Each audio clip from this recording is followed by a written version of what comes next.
Picture this, a nation holding its breath as Chancellor Rachel Reeves stands on the brink of unveiling her second budget amid whispers of dread and doubt that could make or break her government's fate. It's a moment laden with tension, where economic dreams clash with political realities, and you're about to discover why so many are on edge. But here's where it gets controversial. Is Reeves truly charting a bold new course? Or is she shackled by choices that might leave everyone disappointed? Stick around. This insider look at the UK's fiscal drama will reveal the twists you might not expect. If it feels like this year's budget has been dragging on forever, you're spot on. It's not just the barrage of leaked tax ideas, a staggering 13 proposals, according to one seasoned MP, that have trickled out ahead of the official reveal. Nor is it solely the avalanche of reports from think tanks and research outfits, each vying for headlines with their brilliant suggestions.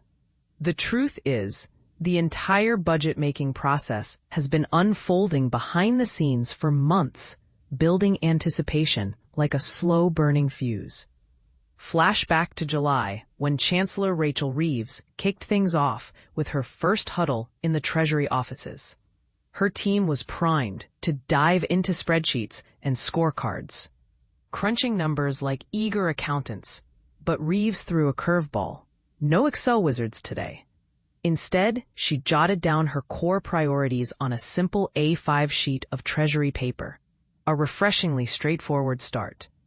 These three pillars are the beating heart of her upcoming announcement, slashing the cost of living for everyday folks, reducing those endless NHS waiting lists, and trimming the ballooning national debt. To the voters, these messages are clear. We'll tame inflation, pump up funding for vital public services, safeguard investments in long-term projects like roads and bridges, and juggle spending to tackle our hefty debt load. And don't forget the subtle nod to the financial markets, a reminder that stability is key. Reeves's inner circle is brimming with confidence that she'll check all these boxes come Wednesday. Yet, beneath the surface, her Labour colleagues are gripped by anxiety, while critics in opposition and the business world eye her with skepticism. They worry that political hurdles and internal conflicts might trip up this second budget, turning promises into pitfalls. Reeves herself often points to the tough hand she was dealt, even before stepping into number 11 Downing Street. Sky-high debts, elevated taxes, and years of austerity have left some public services in tatters, like a frayed safety net. As one top Labour insider confided, "We all know we inherited a mess, but folks deserve to see real progress now." And this is the part most people miss. Some of the tightest constraints aren't just from the past, but from Labour's own playbook. Their manifesto vowed no hikes to the big three taxes: income tax, national insurance, or VAT. That seals off a major revenue stream, forcing tough choices. Add to that the doom and gloom warnings issued early on, painting a picture that things must worsen before improving. A classic pain before gain narrative that's now biting back. Last year's budget left just £9 billion in headroom. Think of this as a financial cushion, a rainy day fund for unexpected bumps. But as former Treasury Minister Lord Bridges warned in the House of Lords, it's more like a wafer-thin biscuit than a sturdy pillow, fragile enough to crumble under slight pressure. Sure enough, the Office for Budget Responsibility's latest crunching shows the economy underperforming, draining that cushion dry. Primer on what this means. Imagine you're budgeting for a family vacation, only to find your savings evaporated by unforeseen costs. That's the Chancellor's dilemma. You can dive deeper into the details here, https://www.bbc.co/news/articles. The mountain of existing debt means lenders in the markets are wary of further borrowing, like a friend asking for yet another loan when they're already in the red. And perhaps the biggest hurdle, the government's unpopularity with its own backbench MPs, making it feel like the leadership is steering a ship without a rudder. Downing Street has already scrapped money-saving ideas under backbench backlash, such as the 2024 winter fuel allowance cuts and recent welfare tweaks. Whispers abound that more cash is incoming, maybe easing energy bills or lifting limits on family benefits. Like the two-child cap. One senior MP summed it up bluntly. They've got to boost that headroom, tackle energy prices head-on, and appease the soft left by relaxing the two-child rule. It's like they've promised to climb up the hill without the view at the top.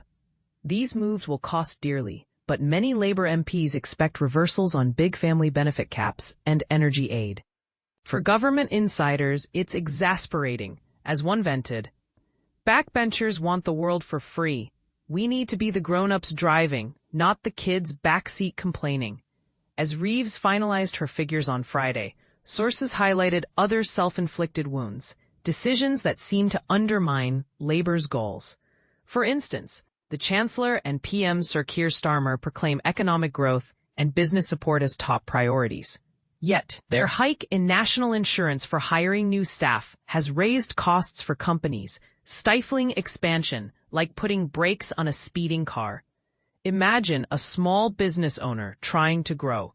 Suddenly, each new hire feels like an extra tax burden, making dreams of scaling up feel out of reach. Ministers have championed slashing red tape, with over 80 regulators adding layers of rules. But new worker protections mean more rules. It's a classic case of good intentions creating unintended hurdles. Labour pledged stability after Tory turmoil, avoiding rapid PM changes for now. But Number 10's constant reshuffles, leadership rumors, and budget buzz don't scream end of the chaos. Specific examples abound. Last time Transport Secretary Heidi Alexander appeared, she championed making electric cars more affordable for buyers. https://www.bbc.co.uk/news articles CG5Z4NLNDO. Now, as she returns, rumors swirl of a new pay-per-mile fee for EVs. https://www.bbc.co.uk/news articles CYKYLW2, potentially raising costs that eco-enthusiasts might find frustrating. Late Friday saw Whitehall haggling over softening the oil and gas tax to bill savings and job boosts from faster renewable shifts. But last year's tax increase could chase companies away, jeopardizing that growth. No government is flawless. Managing a trillion-pound budget with myriad decisions means some contradictions are inevitable. But even within Labour, frequent gripe is the lack of a clear vision. As one exasperated figure mused, "What exactly is our mission here?" Market pressures forbid extra borrowing. Backbenchers recoil from deep cuts. Major tax hikes alienate an already restless public under an unpopular regime. Politics and economics often pull in opposite directions, forcing Reeves to blend them skillfully on Wednesday. Her choices will define this administration's path. BBC in depth. https://www.bbc.co. is your go-to spot on the website and app for top-tier analysis, fresh viewpoints that question the status quo, and in-depth coverage of today's biggest stories. Sign up for alerts on new in-depth pieces. Click here to learn how. https://www.bbc.co.uk.news/articles. What do you think? Is Reeves walking a tightrope, or are these contradictions a recipe for disaster? Do you agree Labour's backbenchers are demanding too much, or is it fair for them to push for voter-friendly changes? Share your take in the comments. We'd love to hear if you see a controversial angle we've missed.